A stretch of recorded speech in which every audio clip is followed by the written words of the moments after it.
누가복음 15장 전체는 하나님의 기쁨으로 충만한 장이라고 할 수 있습니다. 예수님께서는 누가복음 15장 4절에서 7절까지 잃어버린 양 한 마리를 찾은 목자의 기쁨에 대해서 말씀합니다. 그리고 15장 8절에서 10절까지는 잃은 동전을 찾은 여인의 기쁨에 대해서 말씀합니다. 그리고 오늘 본문 말씀 15장 11절에서 32절까지는 잃은 아들을 찾은 아비의 기쁨에 대해서 말씀하고 있는 장입니다. 예수님의 세 가지 정말 보석 같은 비유가 연결되어 있는 정말 기가 막힌 장이라고 할 수 있습니다.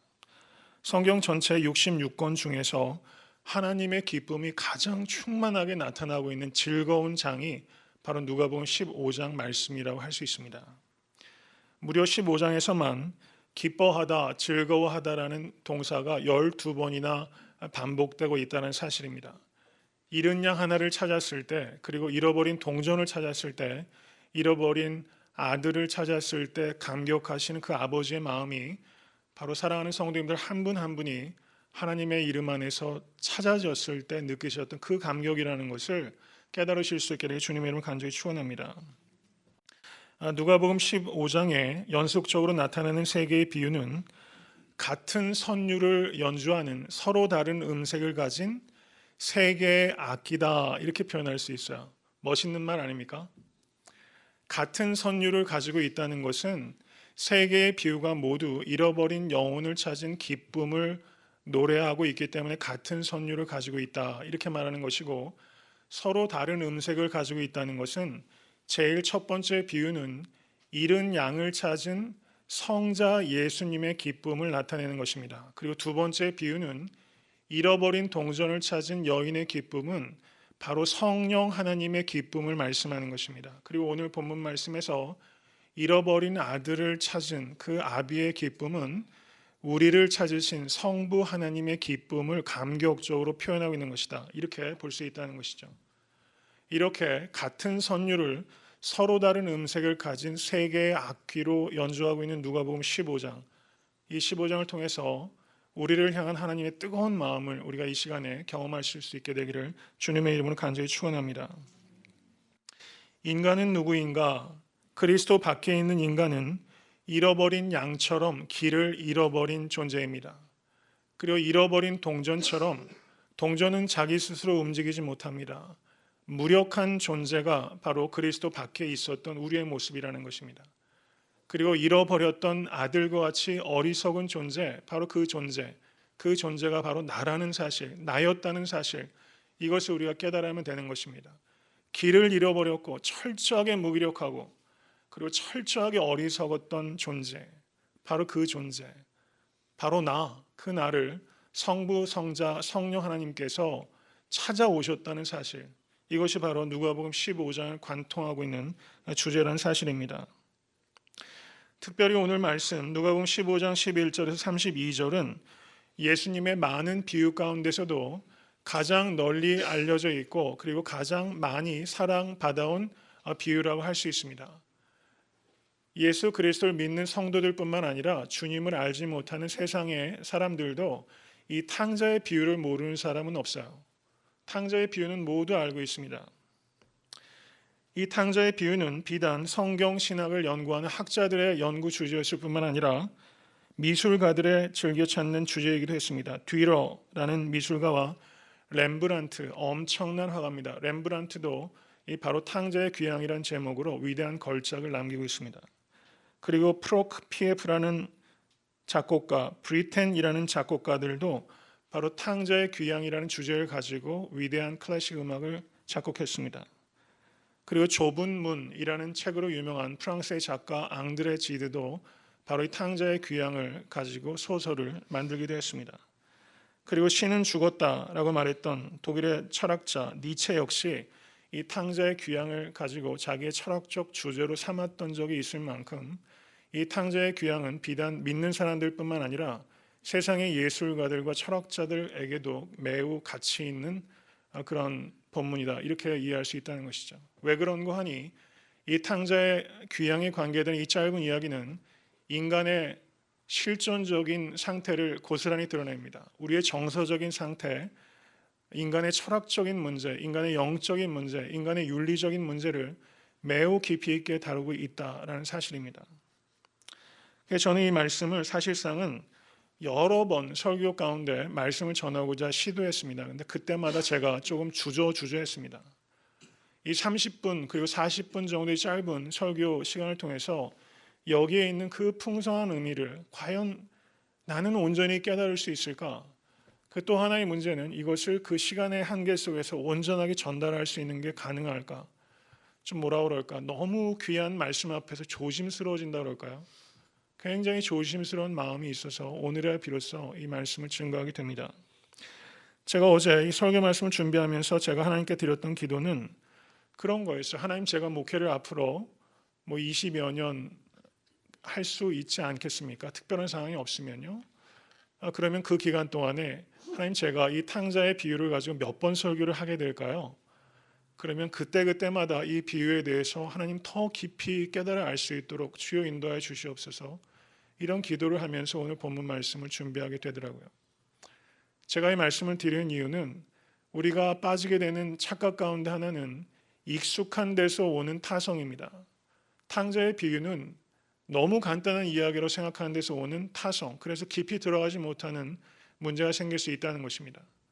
그래서 오늘 본문 말씀을 대할 때 저 역시 겸손한 마음으로, 마치 큰 산을 올라가는 마음으로 여러 성도님들께서 저와 같이 하나님의 이 탕자의 비유, 이 보석 같은 이야기를 통해서 우리에게 주시는 말씀으로 받는 것이 아니라 나에게 주시는 말씀으로, 레마의 말씀으로 성도님들께서 이 말씀을 받아 먹으실 수 있게 되기를 주님의 이름으로 간절히 축원합니다.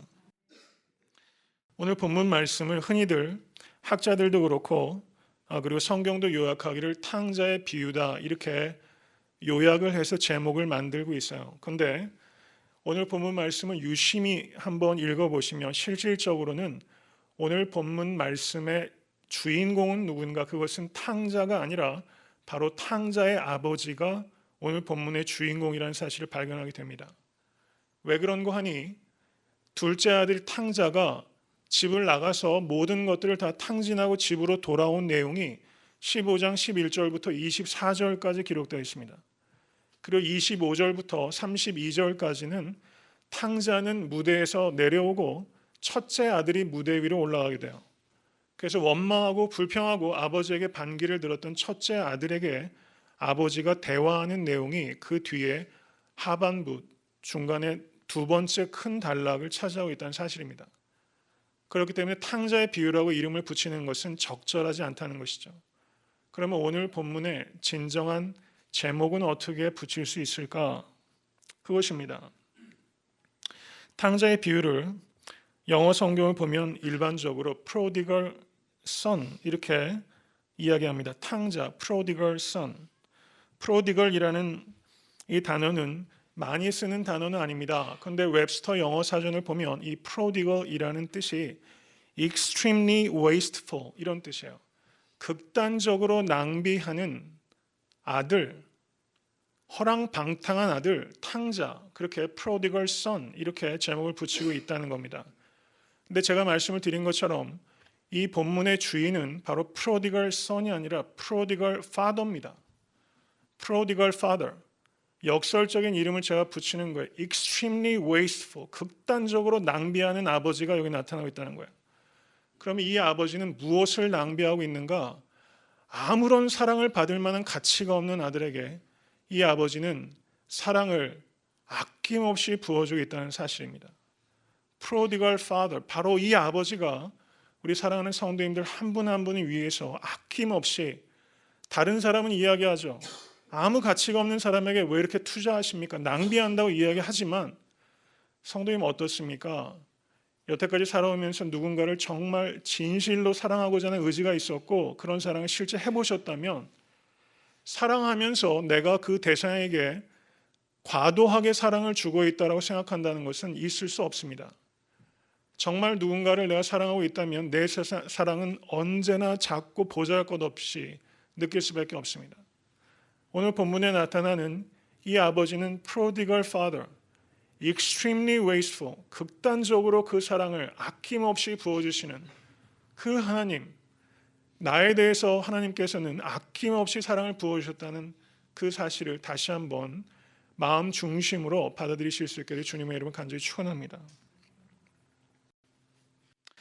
본문을 이제 강의하기 앞서서 한 가지만 더 언급을 하고자 합니다. 15장 1절부터 3절을 같이 한번 보도록 하겠습니다. 다 같이 읽습니다.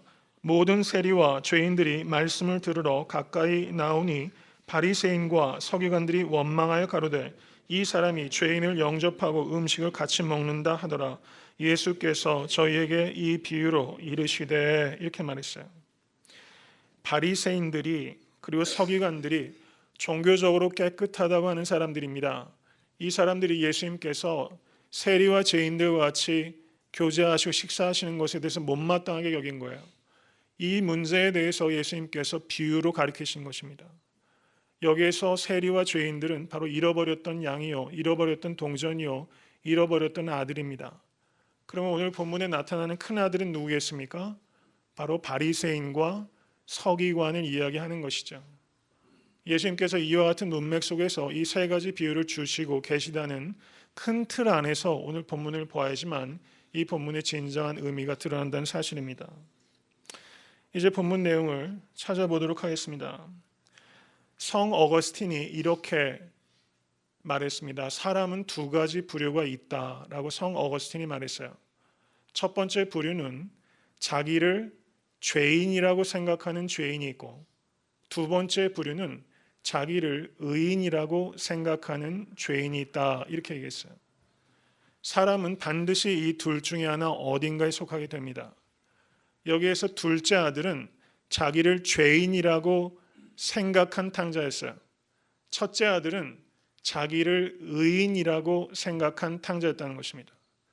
그러니까 오늘 본문은 탕자가 한 사람만 나오는 것이 아니라 두 명의 탕자가 있는 것이고, 각각의 탕자에게 하나님께서 얼마나 자비롭고 인자하시게 그들을 품으시고 조건 없이 저들을 사랑하시는가 하는 것을 오늘 본문을 통해서 깨닫게 된다는 사실입니다.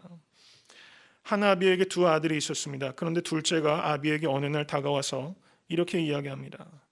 아버지가 시퍼렇게 살아있는데 아버지에게 어차피 나한테 돌아가시면 주실 거 유산 좀 미리 주십시오, 이렇게 이야기를 한 거예요. 여러분, 이게 얼마나 아버지에게 상처가 되는지 알고 싶으면 집에 가셔서 아버지에게 한번 그렇게 말씀해 보시기 바랍니다. 어떤 결과가 나오겠어요? 네, 호되게 혼쭐감을 낸다든가, 아마 눈에 별이 한번 번쩍한다든가, 흔히 하는 말로 호적에서 패이는 역사가 일어날 수 있죠. 세상에 이런 못돼 먹은 말이 어디 있습니까? 아버지 살아계신데 유산을 달라, 이렇게 이야기를 한 거예요. 여러분, 고대 근동 유대 사회는 우리가 살고 있는 시대보다 훨씬 보수적인 시대죠. 이런 일들이 그 한 가정에 있으면 다른 가정들도 이런 일들을 공동의 문제로 생각합니다. 그 룻기를 보셔도 그 룻기에 나타나는 그 보아스가 재판을 할 때 마을의 장로들이 모여서 재판을 하게 되죠. 아마 이런 문제가 그 비단 개인의 문제만이 아니라 마을 전체, 이 아버지의 위신에 관계되는 문제, 마을의 가문에 관계되는 문제, 혈족의 명예에 관계되는 문제라는 겁니다.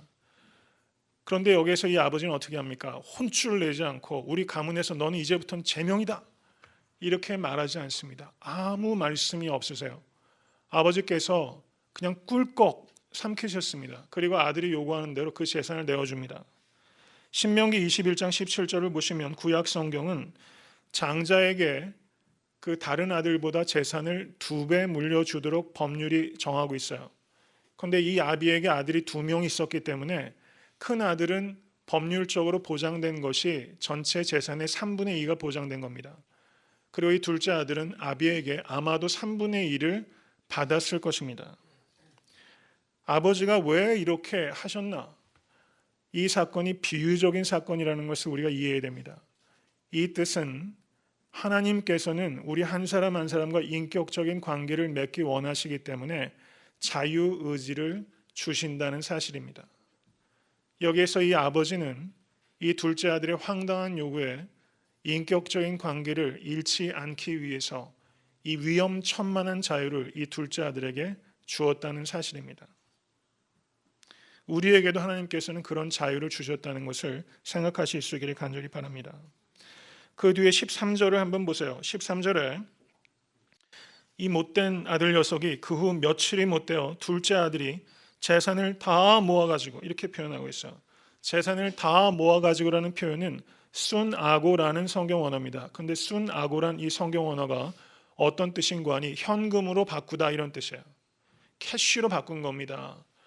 아버지한테 물려받은 재산은 아버지가 평생 일궈놓은 땀과 눈물이 있고 기도가 있는 것이었을 겁니다. 그런데 그것을 며칠이 안 되고 이 몰인정한 아들 녀석이 그것을 현금으로 바꿔버린 거예요. 아버지의 마음이 얼마나 아프셨겠어요. 그리고 이 아들이 어떻게 합니까? 아버지 곁을 떠나서 먼 나라로 가버린 겁니다. 아버지로부터 돈만 받으면 되는 것이고 아버지로부터 자유만 얻으면 되는 것입니다. 여러분, 바로 이 아들의 모습이 하나님으로부터 멀리 떠나서 자유를 찾아간다고 떠나는 못된 죄인의 모습이 바로 이 둘째 아들의 모습이라는 거예요.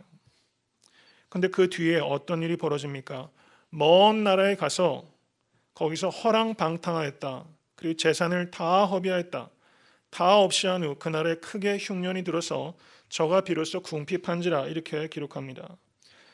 저가 여러분 창기와 술 먹고 마시고 몸을 함부로 놀리고 해서 재산이 얼만큼 유지되겠어요? 금방 없어지죠. 그래서 이방인에게 의탁합니다. 그래서 기껏 하는 일이 돼지를 치는 일이었어요. 근데 돼지는 구약 성경에서 부정한 짐승이기 때문에 유대인들이 절대 접촉하지 않습니다. 금지의 옥엽처럼 유대인의 좋은 가문에서 자랐던 이 아들이 멀리 가서 있었던 것 다 탕진하고 고작 부정한 짐승 돼지를 치는 일로 전락해버린 겁니다. 그런데 때마침 그때 큰 흉년이 들어서 쥐염 열매란 콩과 식물입니다. 돼지에게 사료로 주는 음식이 바로 쥐염 열매입니다. 근데 먹을 것이 없어서 이 탕자가 그 돼지의 사료인 쥐염 열매라도 먹으려고 했는데 사람이 그나마 쥐염 열매도 이 아들에게 주지 않고 돼지에게 줘버린 거예요. 그러니까 이 사람이 어떻게 된 겁니까? 부정한 짐승인 돼지만도 못한, 돼지 한 마리의 값어치만도 안 되는 인간을 전락해버린 겁니다. 이것이 바로 죄를 쫓아서 세상으로 떠난 모든 죄인들의 종국적인 결말이라는 것을 우리가 냉정하게 생각해야 된다는 사실입니다. 자기 욕구대로 사는 것을 자유라고 생각하지만 그것은 실제 죄의 노예로서 살아가는 것이라는 것을 깨닫게 되실 수 있기를 바랍니다.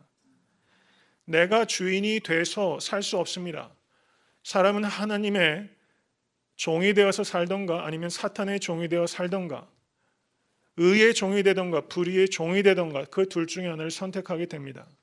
사람은 누군가로부터 지배를 받을 수밖에 없는 존재라는 사실입니다. 이 아들이 세상에서 풍요를 얻으러 나갔지만 결국에 얻는 것은 배고픔밖에 없었습니다. 여러분, 세상에서 예수 그리스도 밖에서 승승장구하고 성취가 높으면 높을수록 나중에 예수 그리스도가 없는 성취는 더 큰 허망함으로 그 사람을 압박한다는 것을 깨달으실 수 있기를 간절히 바랍니다. 욕망에 굶주리고 재물에 굶주리고 정욕에 굶주리고 명예에 굶주리고 권력에 굶주리며 살아가는 사람이 얼마나 많은지 몰라요. 예수 그리스도 밖에 있는 사람은 모두 굶주립니다. 이것을 깨달아야 되는 것입니다. 죄에 줄이고 목마른 자가 될 것이 아니라 의에 줄이고 목마른 자가 되실 수 있게 되길 주님의 이름으로 간절히 축원합니다. 이렇게 이 탕자가 완전히 땅바닥에 바닥을 쳤어요. 17절 보시 바랍니다. 이에 스스로 돌이켜, 이렇게 말하고 있습니다. 스스로 돌이켜. 여러분, 사람이 스스로 돌이켜지나요? 스스로 돌이키는 것 같지만 스스로 돌이키게 하신 성령님께서 도와주신 거예요. 잃어버린 동전이 스스로 자기의 몸을 내밀어 가지고 여주인이 찾을 수 있게 할 수 없는 것처럼 우리는 스스로 할 수 없습니다. 성령님께서 긍휼을 베푸신 거예요. 여기에 스스로 돌이켜라고 번역한 성경 원어는 이런 뜻입니다. He came to himself. 그가 자기 자신에게로 되돌아왔다, 이렇게 말하고 있습니다. 오늘 이 예배를 통해서 우리 사랑하는 성도님들께서 자기 자신에게로 되돌아가실 수 있기를 간절히 바랍니다. 사람이 자기를 모르기 때문에 망하게 되는 것입니다. He came to his senses. 이렇게 번역하는 거예요. 다시 제정신이 돌아온 겁니다. 바닥에 떨어졌지만 제정신이 돌아오면 희망이 시작되는 것입니다. 근데 여러분 어떻습니까? 사람이 병들고 파산해도 제정신이 돌아오면 좋은데 제정신이 안 돌아오는 사람이 더 많아요. 여러분 그것을 깊이 생각해야 됩니다. 정말 문제는 무엇인가? 우리가 파산하고 있었던 것 다 허비하는 게 문제고 병드는 것이 문제가 아니라 그런 일을 겪었음에도 불구하고 돌이켜 하나님께로 돌아가지 못하는 것이 문제인 겁니다. 하나님께 돌아갈 수만 있으면 내가 겪는 모든 고난은 사실상 축복의 시작이라는 것을 믿으실 수 있게 간절히 축원합니다. 그리고 저가 속으로 이런 생각을 했습니다. 내 아버지께는 양식이 풍족한 품꾼이 얼마나 많은고 나는 여기서 주려 죽는구나. 내가 일어나 아버지께 가서 이르기를 아버지여 내가 하늘과 아버지께 죄를 얻었사오니 지금부터는 아버지의 아들이라 일컬음을 감당치 못하겠나이다. 나를 품꾼의 하나로 보소서. 이렇게 예행 연습을 한 거예요. 미리 할 말을 각본을 다 짠 겁니다. 이 아들이 아직도 아버지를 몰라요. 아버지를 몰라요. 다 드릴 말씀을 생각한 겁니다. 품꾼으로라도 혹시 안 받아주시면 어떤 하는 걱정이 있는 거죠. 그 뒤에 20절을 보시기 바랍니다. 이에 일어나서 아버지께 돌아가니라. 회개는 17절 스스로 돌이켜 생각이 변하는 것이 회개가 아니라 일어나서 아버지께 돌아가는 행동의 변화가 나타날 때 진정한 회개가 되는 것입니다. 생각만 바뀌고 생각만 요동치는 것을 후회한다고 이야기를 하고 일어나서 아버지께 돌아가는 것을 회개한다고 말하는 것입니다. 여러분 정말 회개가 되십니까? 올 한 해 살아가시면서 정말 회개하고 계십니까? 회개한다는 것은 사도행전 말씀에 보면 베드로 사도가 설교할 때 사람들이 마음이 찔렸다라고 얘기하고 있어요. 그런데 그 성경 원어는 여러분 말이 어떻습니까? 힘 좋은 말이 땅바닥을 긁어내면 흙이 뒤에 그냥 퍽퍽 패여가지고 떨어져 나가요. 사도 베드로의 설교가 있을 때 성도들의 마음이 그 흙더미처럼 마음이 팍팍 찍혀 나갔다는 것입니다. 그것이 회개입니다. 회개할 때 윌리엄 부스라는 구세군 창시자는 그런 이야기를 했어요. 회개할 때는 자기를 죽이는 것처럼 회개하라 이렇게 말했습니다. 근데 정말 우리가 그런 회개에 성공하고 있느냐 한번 되돌아볼 때 여러분 우리가 어떻게 대답할 수 있겠어요? 회개해야 된다는 당위성과 구원은 난무합니다. 교회 안에 난무합니다. 교회 연합해서 목사님들 모이면 회개운동 가지고 회개가 되는 것이 아닙니다. 성령께서 임하셔야 회개가 이루어지는 것입니다. 내 일부를 죽이는 것처럼 하는 것이 회개입니다. 그런데 우리가 문제의 심각성을 몰라요. 파이프 안에는 시커먼 구정물들이 흐르는데 우리가 파이프에 페인트 칠만 하고 있다는 겁니다. 우리가 그렇게 회개하고 있다는 사실입니다. 정말 우리가 파이프를 바꿔내는 회개를 할 수 있으면 교회는 변할 것입니다. 그리고 이 땅은 회복될 것입니다. 정말 아름다운 얼굴은 회개한 사람의 얼굴입니다. 정말 위대한 사람은 능력이 출중한 사람이 위대한 사람이 아니라 회개하는 영혼이 가장 위대한 사람이라는 것을 생각하실 수 있게 간절히 바랍니다. 다윗이 하나님의 마음에 합했던 것은 그가 정직한 회개의 영을 가지고 있었기 때문입니다. 여러분 회개에 성공하실 수 있기를 간절히 바랍니다. 그 뒤에 20절을 보시기 바랍니다. 아직도 상거가 먼데 이렇게 말하고 있어요. 상거가 먼다는 얘기는 거리가 멀었다는 뜻입니다. 아버지가 저를 보고 치근히 여겨 달려가 목을 안고 입을 맞추었다 이렇게 말하고 있어요. 젊은 아들의 눈이 아버지를 먼저 발견한 것이 아니라 늙은 아비의 눈이 아들을 먼저 발견합니다. 시력이 좋다고 보는 게 아니라는 겁니다. 사랑이 있을 때 보게 되는 것입니다. 여러분 이것을 우리는 많이 경험하면서 살아요. 여러분 렘브란트가 그린 탕자의 귀향이라는 그림을 댁에 가셔서 한번 꼭 찾아서 보실 수 있게 되길 바랍니다. 얼마나 귀한 그림인지 몰라. 그 렘브란트가 그린 탕자의 귀향은 렘브란트 자신이 사실은 난파한 배처럼 인생이 험악했던 사람입니다. 자식들이 많이 죽었습니다. 아내와 갈라지고 어려운 일들을 많이 겪었고 파산한 사람입니다. 자기 자신이 탕자였어요. 이 렘브란트가 이 그린 이 탕자를 보면 이 탕자를 안고 있는 이 그 아비의 얼굴이, 아비의 눈이 초점이 없습니다. 아비의 눈이 짓물러 있어요. 아들이 떠난 날부터 이 아비는 동구박수로 나가서 언제나 이 아들을 기다립니다.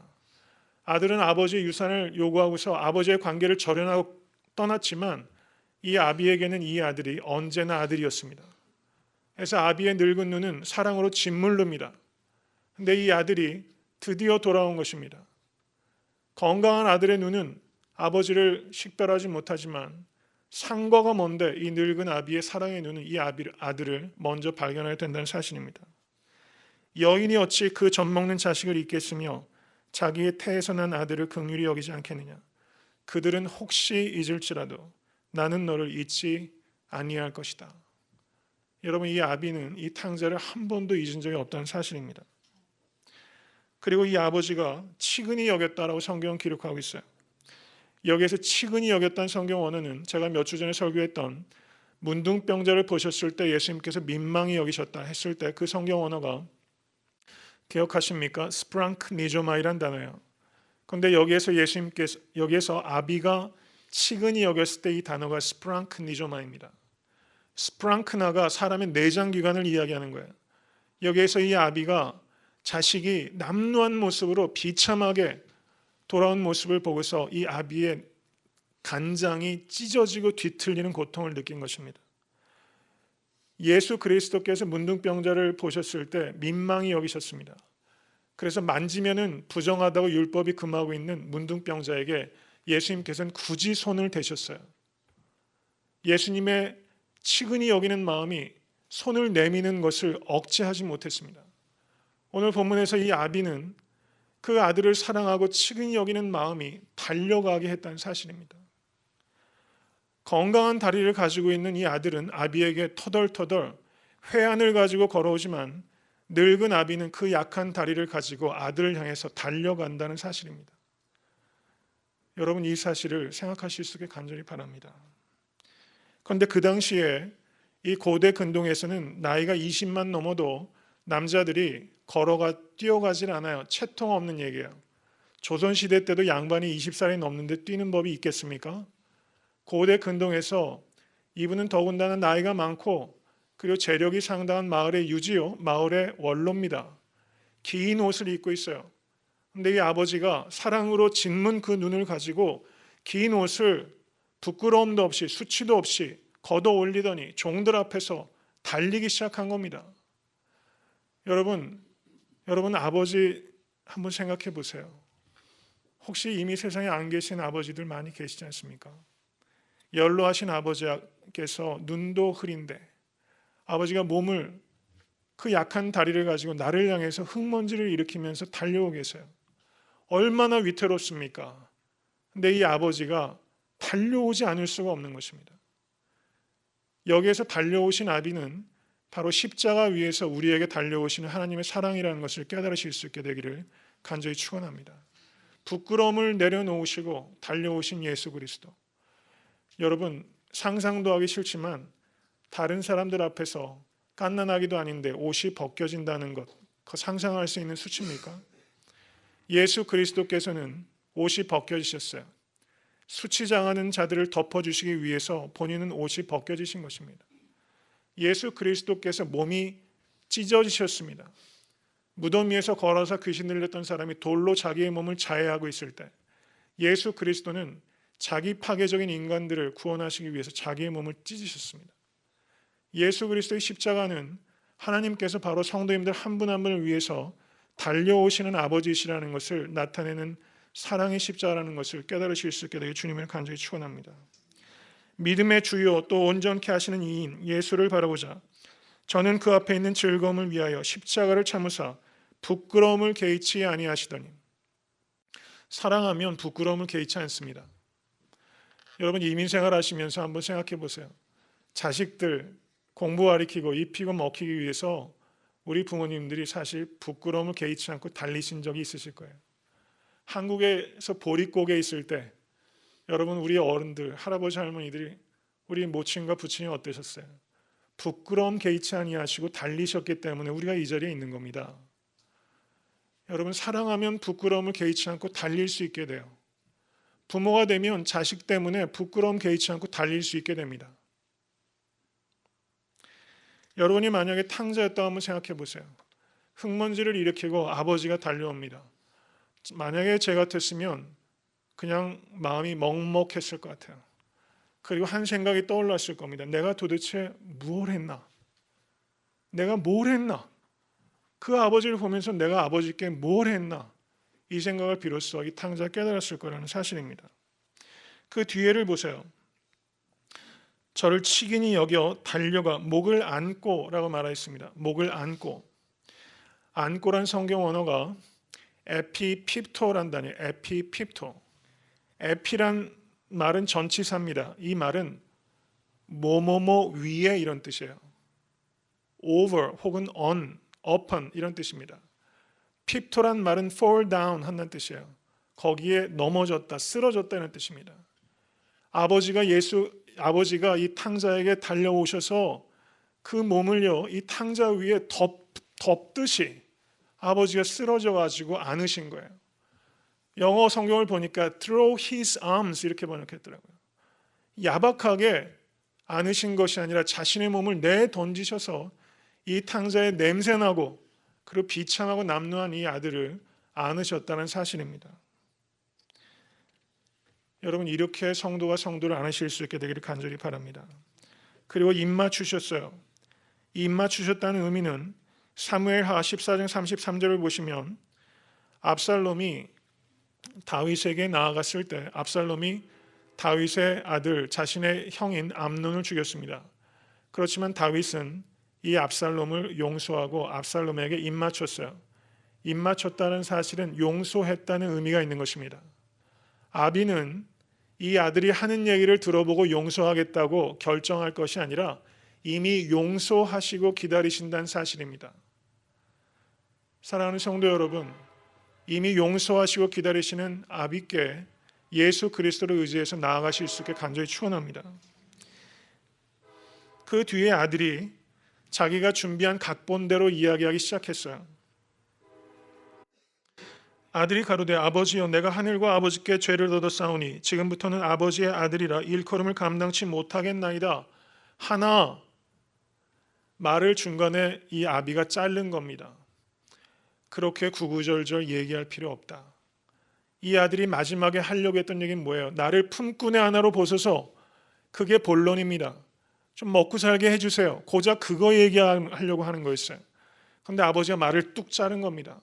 하나, 그리고 그 뒤에 한 말이 뭡니까? 제일 좋은 옷을 내어다가 입히고 손에 가락지를 끼우고 발에 신을 신기라. 그리고 살진 송아리를 끌어다가 잡으라. 우리가 먹고 즐기자.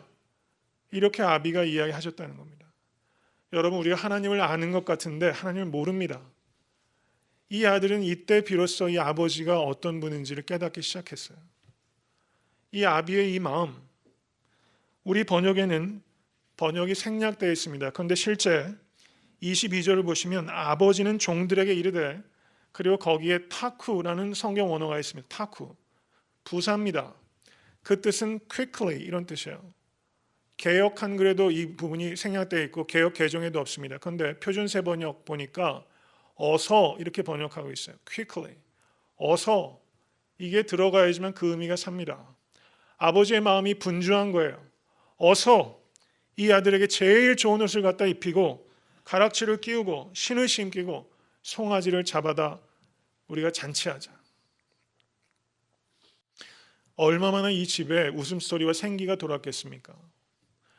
여러분, 이런 마음이 우리에게 필요한 겁니다. 교회의 성도가, 하나님을 모르던 성도가 예수 그리스도를 영접하게 되면 탁구하는 마음이 우리에게 있어야 돼요.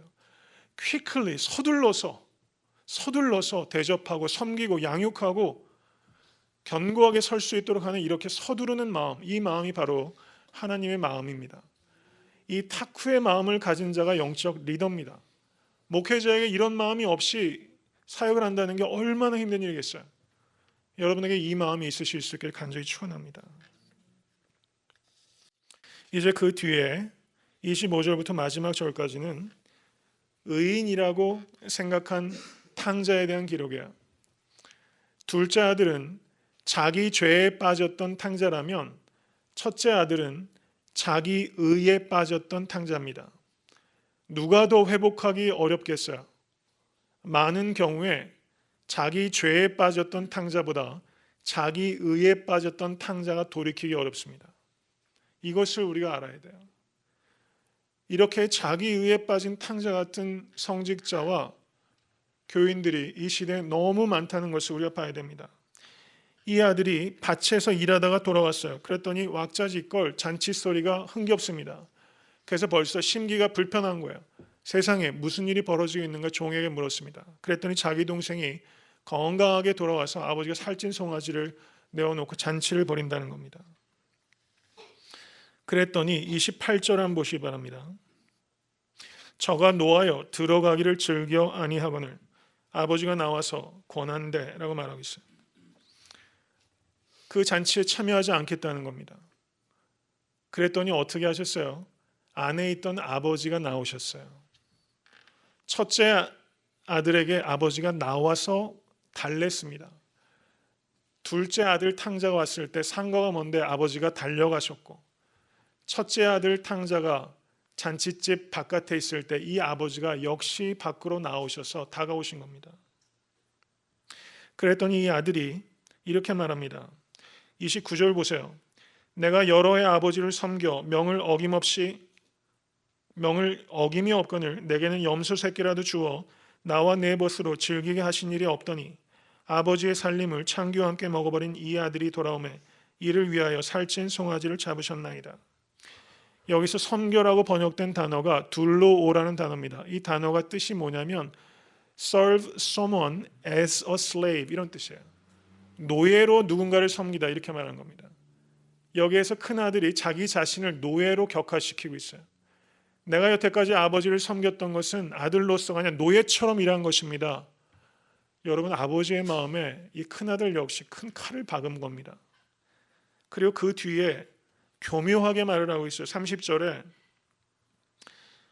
아버지의 살림을 창기와 함께 먹어버린 이 아들이 돌아오매 자기 동생이라고 말하지 않고 이 아들이라고 말하고 있어요.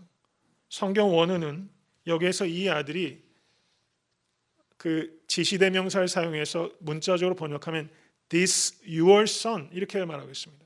당신의 아들이 이렇게 말하고 있어요.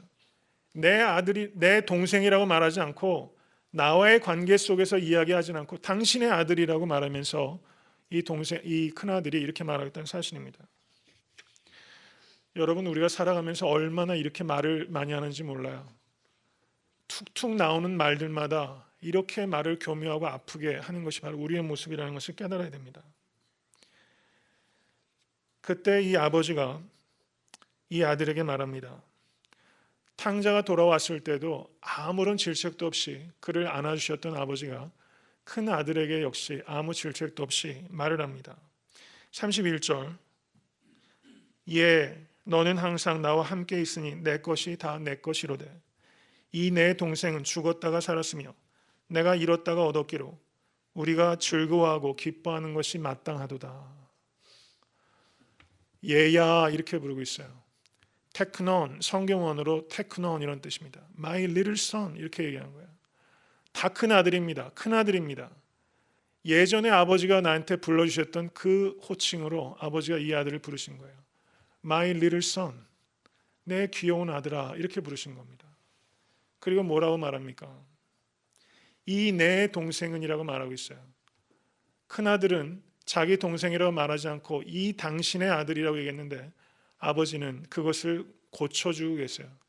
아니다. 이 아이는 바로 내 동생이다. 이렇게 말씀하고 있다는 사실입니다.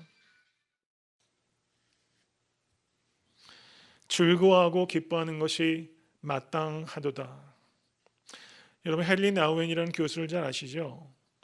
예일대학에서 오래 교편 있다가 기독교 그 디세이블 몸이 불편하신 성도들 가서 도우시다가 그렇게 인생을 마감하신 참 훌륭한 사람입니다. 근데 그분이 1983년도에 친구의 아피스를 방문했다가 그 사무실에 지금 제가 말씀드렸던 렘브란트의 탕자의 귀향이라는 그 포스터를 보게 됩니다. 그때 이 헨리 나우엔이 그 포스터를 보고서 거의 전율을 느꼈어요. 그리고 이렇게 표현했습니다. 눈을 뗄 수가 없었습니다. 두 사람 사이에 흐르는 뜨거운 친밀감, 붉은 망토의 온화한 톤, 소년의 겉옷에서 반사되는 황금빛, 그리고 양쪽을 한꺼번에 휘감고 있는 신비로운 광채에 빨려 들어가는 느낌이었습니다. 고작해야 프린트된 렘브란트의 탕자의 귀향을 보고 이 헨리 나우엔이 그 정도로 감동을 받은 거예요. 또 여기에 또 적절하게 또 이걸 보여주시네요. 아버지의 눈 감겨 있잖아요. 둘째 아들 탕자는 머리가 다 벗겨져 있습니다. 한쪽에는 신발이 있고 한쪽은 맨발이에요. 그리고 큰아들은 외모는 아버지와 닮아 있지만 마음은 아버지와 너무나 다른 존재입니다. 아버지와 둘째 아들로부터 거리가 멀리 떨어져 있어요. 아무 표정이 없습니다. 이것을 바라보면서 이 헨리 나우엔이 전율을 느낀 거예요. 그리고 그로부터 3년 뒤에 러시아를 방문했습니다. 그리고 세인트 페테스부르크의 에르미타브 미술관에 가서 이 렘브란트의 저 위대한 그림 원작을 만나게 된 거예요. 여러분 위대한 그림처럼 보입니까? 이 원작을 보고서 헨리 나우엔이 몇 날을 계속 방문해서 그 자리에서 꼼짝도 않고 얼어붙은 겁니다. 그리고 그것을 깊이 묵상해서 탕자의 귀향이라는 책까지 쓰게 돼요. 헨리 나우엔이 그 책에서 결론을 내리고 있는 것은 이런 뜻입니다. 자기가 예전에는 예수님을 알지 못할 때는 탕자였고 예수님을 알게 된 후에는 아무 감각도 없이 멀찍이 서 있었던 큰아들과 같은 영적인 편력을 가지고 있었다는 겁니다. 그리고서 이야기하기를 이 위대한 이야기 탕자의 비유가 우리에게 주는 진정한 궁극적인 목적은 탕자여 돌아오라 라는 것이 아닙니다. 이 말씀이 주는 궁극적인 목적은 탕자가 돌아오는 소극적인 부르심이 아니라 당신도 아버지가 되라라는 가르침입니다. 이렇게 정리하고 있어요. 당신도 아버지가 되라. 사랑으로 눈이 짓물러지고 아무런 사랑에 가치도 없는 아들을 향해서 버선발로 위태롭게 사랑으로 질주해서 몸을 다 덮다시피 던지듯이 끌어안고 아무 대가도 없이 용서하고 그리고 잔치를 베푸는 그 아버지. 내가 거룩하니 너희도 거룩하라. 하나님께서는 이 비유를 통해서 소극적으로 우리가 탕자여 돌아오라 라는 가르침만을 주는 것이 아니라 탕자여 돌아오라. 그리고 거기에서부터 시작해서 아비가 되어라. 바로 이것이 오늘 본문 말씀의 궁극적인 핵심적인 내용이라는 사실입니다. 말씀을 맺습니다. 이제 아비가 되시기로 결단하실 수 있게 간절히 축원합니다. 여러분 살아가면서 우리가 누군가를 향해서 이 아비의 마음으로 사랑으로 뛰어가 본 적이 없다면, 한 번도 그렇게 달려본 적이 없다면, 내 눈이 사랑 때문에 한 번도 멀어본 적이 없다면, 누군가를 덮치듯이 그렇게 크게 포옹한 적이 없다면 여러분 그 인생이 얼마나 안타깝습니까? 아비가 되실 수 있게 간절히 축원합니다. 우리 교회에서 성도들 만나실 때마다 에피핍토 그렇게 좀 안아주세요. 마음으로 그렇게 포용하시고 만나기를 기다리시고, 그래서 우리 애타한테 섬기는 교회는 늘 그렇게 잔치가 벌어지는 그런 사랑의 공동체 될 수 있게 되기를 주님의 이름으로 간절히 축원합니다.